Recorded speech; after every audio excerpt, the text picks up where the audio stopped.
15 जून 1878 Edward मॉयब्रिज ने कुछ धुंधले पिक्चर्स को लेकर 3 सेकंड के एक मोशन पिक्चर का रूप दिया।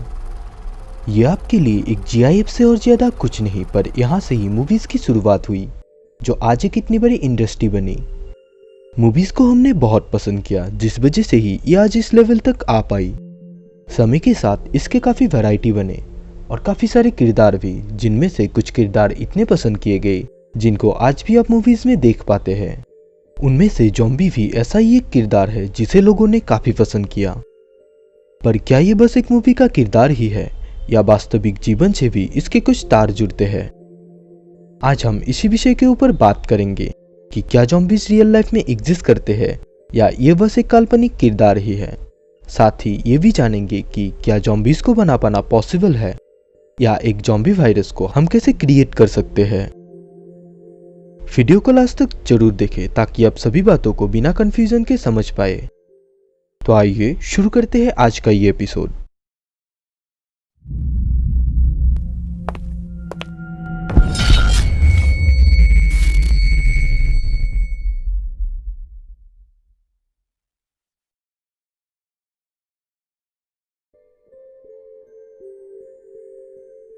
नमस्कार दोस्तों, आज हम जिस टॉपिक के ऊपर बात करने जा रहे हैं ये खुद में ही एक पेचीदा टॉपिक है, जिसके बारे में कोई भी आपको दावे के साथ ये नहीं कह पाता कि आखिर सच्चाई है क्या। इस विषय के ऊपर सभी के तर्क अलग अलग हैं। ज़ॉम्बीज के बारे में जानने में हमें जितनी उत्सुकता होती है, इसके बारे में समझाना उतना ही मुश्किल है। ज़ॉम्बीज के बारे में हम जब कोई भी वीडियो देखते हैं तब ज्यादातर वीडियोज में हेटी, क्लेरविस नार्सिस या कहीं से रिकॉर्ड किए गए किसी फुटेज को दिखाया जाता है। इस विषय के ऊपर ज्यादा इन्फॉर्मेशन ना होने के कारण इन वीडियोस को कुछ गिने चुने पॉइंट के ऊपर ही घुमा फिरा के बनाया जाता है। पर क्या आपको लगता है कि यह टॉपिक बस यहाँ तक ही सीमित है? इतिहास के पन्नों को अगर थोड़ा घुमा के देखा जाए तो कुछ ऐसे सबूत मिलते हैं जिन्हें देख काफी आश्चर्य होता है। 1980s के दशक में आर्कोलॉजिस्ट को सिसिली के एक कब्रिस्तान में कुछ कब्र मिले जो करीब 4500 से 3800 ईसा पूर्व में दफनाए गए थे, जिन्हें प्राचीन यूनानियों ने कॉलोनाइज किया था। पर आश्चर्य की बात तो ये है कि वहां दफनाए ज्यादातर लाशों के शरीर पर भारी पत्थरों को रख के दफनाया गया था और कुछ कब्रों में तो पूरे शरीर को ही पत्थरों से थका गया था। इनको ऐसे इसलिए दफनाया गया था क्योंकि प्राचीन यूनानियों का मानना था कि जब किसी व्यक्ति की मौत अप्राकृतिक रूप से यानी आत्महत्या या हत्या के शिकार होकर होता है तब वो तब तक पृथ्वी में रह जाते हैं जब तक कि उन्हें भगवान ना बुलाए, और ये लाशें रात होते ही अपने कब्रों से निकल आते हैं। इसी मान्यता की वजह से ही वो लोग लाशों के ऊपर भारी पत्थर रख देते थे ताकि वो कब्रों से ना उठ पाए और किसी को भी नुकसान ना कर पाए।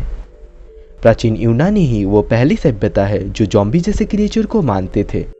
इसीलिए आप ये कह सकते हैं कि हेटी ही वो पहला देश नहीं है जहां से ज़ॉम्बी जैसे मान्यताओं की शुरुआत हुई। प्राचीन यूनानी ज़ॉम्बी जैसे क्रिएचर को मानते थे, पर इसका मतलब ये बिल्कुल नहीं है कि वो लोग उन्हें ज़ॉम्बी कह के बुलाते थे, क्योंकि ज़ॉम्बी शब्द का तो तब कोई अस्तित्व ही नहीं था। ज़ॉम्बी शब्द को पहली बार 1890 में रॉबर्ट सेउटी नाम के एक लेखक के द्वारा दर्ज किया गया था। अगर ऑक्सफोर्ड डिक्शनरी की माने तो ज़ॉम्बी शब्द पश्चिम अफ्रीकी मूल से आया है। इस शब्द के ओरिजिन के ऊपर काफ़ी सारे थ्योरीज पाए जाते हैं, जिनमें से एक में ये बताया गया है कि ये कॉन्गो भाषा के जुम्बी और नाजमी शब्द से जुड़े हुए हैं। जुम्बी शब्द को मूल रूप से पश्चिम अफ्रीका के वुडू धर्म के एक साप देवता के रूप में भी जाना जाता है। और अगर बात की जाए हेटी में वुडू धर्म की उत्पत्ति की, तो एक वक्त ऐसा भी था जब हेती ही दुनिया का वो देश था जहां सबसे ज्यादा गुलाम पाए जाते थे। जब अफ्रीका से गुलामों को बंदी बनाकर हेती में लाया गया, तब वो अपने साथ अपने संस्कृति और विचारधाराओं को भी लेकर आए थे। तब हेती को सेंट डोमेन के नाम से जाना जाता था। 1804 में ये देश आजाद हुआ और तब से ही इसे हेती नाम मिला। फिल्मों में दिखाए ज़ॉम्बी और हेती के मान्यताओं के ज़ॉम्बी के बीच काफी अंतर है। आइए अब हम समझते हैं कि आखिर एक इंसान को कैसे एक ज़ॉम्बी में बदला जाता था। वुडू के प्रीस्ट, जिन्हें बोकोर के नाम से भी जाना जाता है, वो एक पाउडर कंपाउंड को बनाते हैं जिसे कोपो पाउडर बोला जाता है। यही वो पाउडर है जिससे बोकोर एक इंसान को ज़ॉम्बी में परिवर्तित करता है। इस ज़ॉम्बी पाउडर को बनाने के लिए मानव अवशेष जैसे हड्डी, पेड़ पर रहने वाले एक छोटे प्रजाति के मेंढक, एक खास किस्म के कीड़े और पफर फिश के कुछ प्रजातियों को एक खास रूप से मिला के बनाया जाता है और काफी सारे प्रक्रियाओं से गुजारने के बाद कोपो पाउडर तैयार होता है।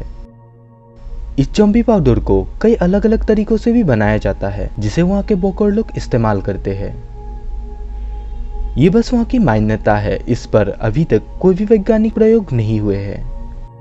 अब हमारे मन में ये सवाल आता है कि क्या हम एक ज़ॉम्बी वायरस को बना सकते हैं? क्या आज साइंस इतनी कैपेबल है कि इस तरह के किसी वायरस को बना सके? एक ज़ॉम्बी एपोक्लिप्स होने के कई कारण हो सकते हैं, जैसे कई तरह के पैरासाइट, यूवी रेज, किसी वायरस की म्यूटेशन, न्यूरोजेनेसिस और बायो वेपन्स आदि। रेबीज भी एक ऐसा ही वायरस है जिसे ज़ॉम्बी वायरस से तुलना की जा सकती है। अगर ये वायरस अच्छी तरह म्यूटेट हो पाए तो ये एक ज़ॉम्बी वायरस का रूप ले सकती है। रेबीज से पीड़ित लोगों में आक्रामकता, हेलुसिनेशन और मेंटल कंफ्यूजन जैसे सिम्टम देखे जाते हैं। ये वायरस सीधे ही आपके दिमाग पर असर करता है। ये वायरस जानवरों के काटने या आपके शरीर के किसी कटे हुए हिस्से पर उस जानवर के सलाइवा गिरने से भी हो सकता है। ये वायरस एक ज़ॉम्बी वायरस का अच्छा उदाहरण बन सकता है अगर ये उस प्रकार म्यूटेट हो पाया। टोक्सोप्लाज्मा गोंडेई। टोक्सोप्लाज्मा गोंडेई भी ज़ॉम्बी एपोक्लिप्स का कारण बन सकता है। ये एक पैरासाइट है जो जानवरों से तो फैलता ही है, ये इंसानों से भी फैल सकता है। कच्चे दूध, अंडे या कच्चे मांस खाने से ये आपके शरीर पर आ सकता है। ये पैरासाइट जब चूहों के दिमाग पर असर करता है तब चूहे बिल्लियों से डरने के बजाय उनके पास जाने लगता है, और जब बिल्लियां उन चूहों को खाती है तब ये पैरासाइट बिल्लियों के शरीर पर और बिल्लियों से इंसानों के शरीर तक पहुंच जाते हैं। ये पैरासाइट अभी सिर्फ चूहों के दिमाग को ही कंट्रोल कर पाता है, लेकिन आगे चलकर अगर ये इंसानों के दिमाग को कंट्रोल करने लगे तब ये काफी खतरनाक होगा। पर ये इतना आसान भी नहीं है क्योंकि हमारे दिमाग की बनावट काफी कॉम्प्लेक्स है। इसी तरह के एक घटना को चींटियों के साथ होते हुए भी देखा गया है। ये एक फंगस है जो चींटियों को अपना शिकार बनाता है और उनके दिमाग को कंट्रोल करके ऐसी जगह ले जाता है जो उनके उगने के लिए सबसे अनुकूल हो, और जब ये अच्छी तरह उग जाता है तब ये अलग चींटियों को भी अपना शिकार बनाना शुरू कर देता है। हमारे आसपास ही ऐसे और भी घटनाएं हो रही है जिन पर शायद हम ध्यान भी ना देते हो। हम में से ही बहुत से लोग ऐसे भी हैं जिन्हें लगता है कि ये सब बस मूवीज पर आधारित बातें हैं और वास्तविक में ऐसा कुछ भी पॉसिबल नहीं है। उन्हें मैं कॉनॉप 8888 के बारे में बताना चाहूँगा। ये एक ऐसा प्लान है जिसे यूएस गवर्नमेंट ने ज़ॉम्बी एपोक्लिप्स से इंसानी सभ्यता को बचाने के लिए बनाया है, और ऑब्वियसली ये कोई मजाक तो नहीं है। इसमें ज़ॉम्बी के टाइप, उनसे लड़ने के तरीके और ऐसे काफ़ी सारी इंफॉर्मेशन को डाला गया है जिससे एक ज़ॉम्बी एपोक्लिप्स से बचा जा सके। भले ही मूवीज़ की तरह ना हो पर ज़ॉम्बी एपोक्लिप्स होना पॉसिबल है। अगर वैज्ञानिक नज़र से देखा जाए तो ज़ॉम्बीज का होना पॉसिबल है, पर यह आपके इमेजिनेशन जैसा हूबहू नहीं हो सकता, या यूं कहे कि फिल्मों से काफ़ी अलग होगा। उदाहरण के लिए फिल्मों में दिखाए ज़ॉम्बीज के शरीर पर किसी भी तरह के कोई भी वेपन्स का असर नहीं होता, उन्हें सिर्फ सिर पर वार करके ही मारा जा सकता है। पर रियल लाइफ में ऐसा पॉसिबल नहीं है। दिमाग भले ही किसी वायरस या पैरासाइट के कंट्रोल पर हो, पर वो एक इंसानी शरीर है और वो इसके मैकेनिज्म को नहीं बदल सकता। अगर हम किसी ज़ॉम्बी को अटैक करने के दौरान उसके एक हाथ को भी काट देते हैं तो ज्यादा ब्लड जाने की वजह से भी वो मर सकता है। इंसानी शरीर काफी कॉम्प्लेक्स है, उसे किसी वायरस के द्वारा कंट्रोल किए जाना काफी मुश्किल है, और अगर एक बार को हम मान भी ले तो ऐसी कंडीशन में एक इंसानी शरीर का ज्यादा दिन रहना पॉसिबल नहीं है। अगर अभी के मेडिकल साइंस के हिसाब से देखा जाए तो ऐसे किसी वायरस को बना पाना पॉसिबल नहीं है, सिर्फ दूसरे वायरस को मॉडिफाई करके ही ये कुछ हद तक पॉसिबल है। ऐसे बहुत सी जगह है जहां गुप्त रूप से मानव शरीर पर प्रयोग किए जाते हैं। ऐसे में ऐसा हो सकता है कि ज़ॉम्बी वायरस के ऊपर भी कहीं रिसर्च जारी हो।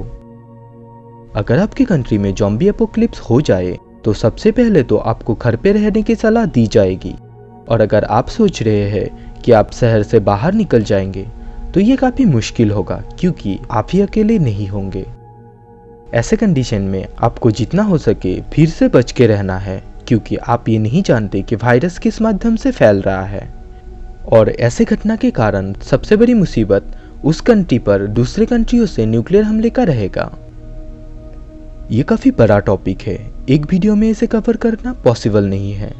मैंने इस वीडियो को जितना हो सके सिंपल रखने की कोशिश की है और काफ़ी सारे बातों को बारीकी से नहीं समझाया है, क्योंकि तब ये वीडियो काफ़ी बड़ा हो जाता और थोड़ा बोरिंग भी।